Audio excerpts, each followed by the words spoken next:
Wife handed me divorce papers at my retirement dinner, but I've been preparing my revenge for 2 years. If this story hits even a little, drop a like, leave a comment. It helps more than you know.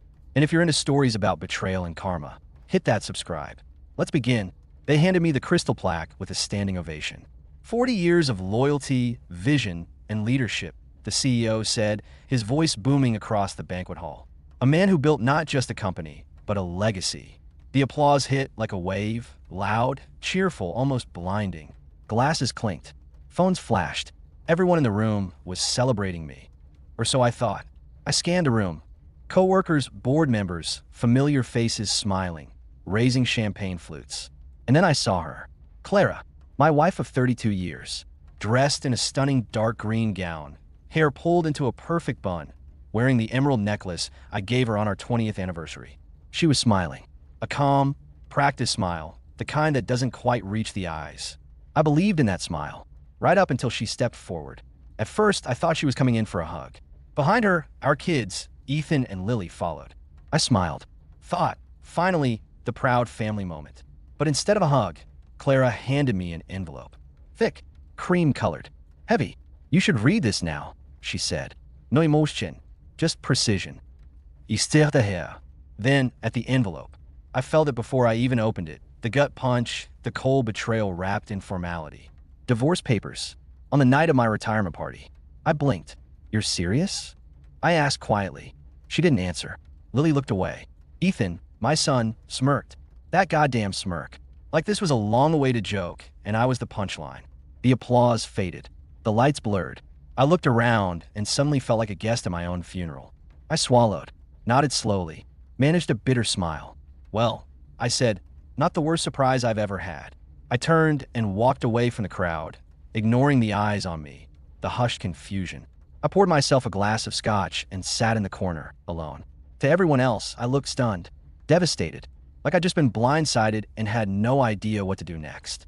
But inside, I was laughing. They had no idea, because while Clara had been planning her betrayal, I'd been preparing for war.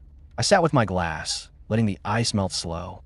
All those years, 3 decades, and this is how it ends? An envelope, a smirk, and betrayal dressed in silk? We had a life. We built it from scratch. Shitty apartments, takeout dinners on the floor, kids that came with sleepless nights and loud mornings. I gave her everything.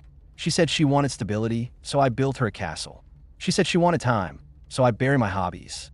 She said she wanted love, and God help me, I gave her every last drop of it. And now I was nothing more than a final task on her checklist. What hurt most wasn't the papers. It wasn't even that she chose to do it in public. It was that Ethan and Lily stood there and watched. My own children. They didn't flinch. They didn't ask, "Are you okay, Dad?" No hand on the shoulder. No. We didn't know she'd do this here. Nothing. It wasn't just Clara. They were all in on it. That was the real cut. But here's what they didn't know. 2 years ago, long before anyone said retirement out loud, I knew something was off. Clara had become distant. Affection turned into obligation. Sex disappeared entirely, replaced by headaches, bad timing, or just flat-out silence. I wasn't blind. She wasn't discreet. She whispered late at night, locked her phone like it held state secrets. And one night, I heard her. I'm telling you, once he retires, we move forward. Quietly. He's too tired to fight. That was it. That was the night the man she married died. And the man who replaced him? He was dangerous. I didn't sleep much that night.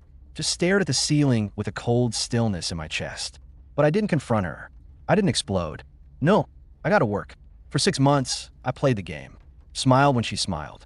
Laughed at her half-hearted jokes. Let her believe I was still the slow, tired man she could control. Meanwhile, I was quietly becoming a ghost in my own life, one she could no longer touch. I opened new accounts in a trust with a name so boring even the IRS would yawn.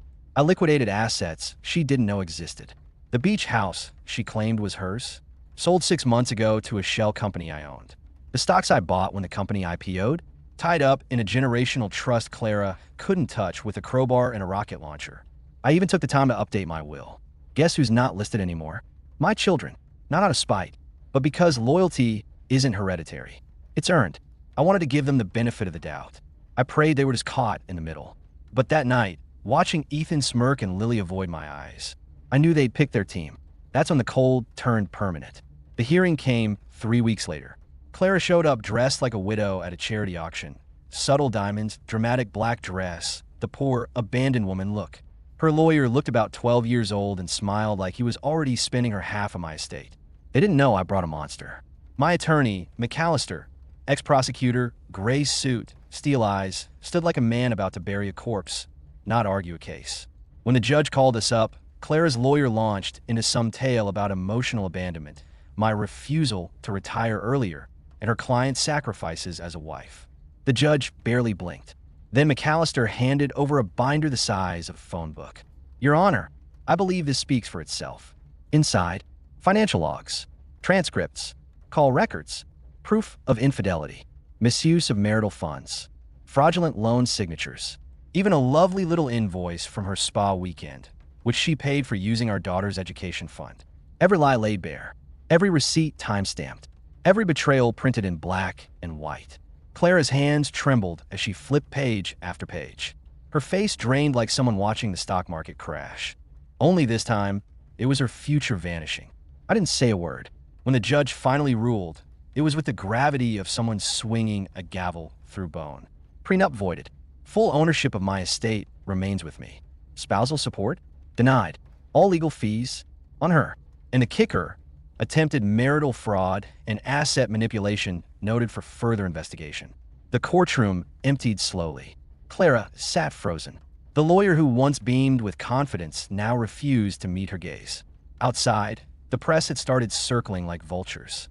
Someone had already leaked the ruling. Not me, of course, but someone. I walked past her on my way out. Not fast, not smug, just done. She looked up at me, eyes red, mascara running. Her lips parted like she wanted to beg or curse or explain.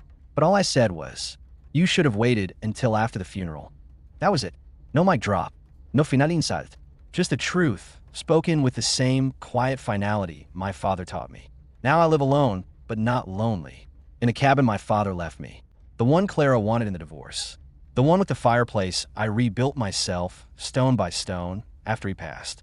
There's peace here, not silence. Peace. Ethan and Lily tried calling, months later. Lily left a voicemail, said she didn't know what she was doing, that she thought Clara was handling everything the right way. I saved the message, never replied. You see, there's a kind of pain deeper than betrayal. It's the pain of realizing people you loved weren't even playing the same game.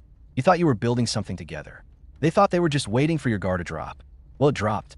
And what they found underneath wasn't weakness. It was steel. So now, when I sip my coffee in the morning and look out at the quiet lake, I smile, because they thought they buried me with those papers. But all they did was wake me up.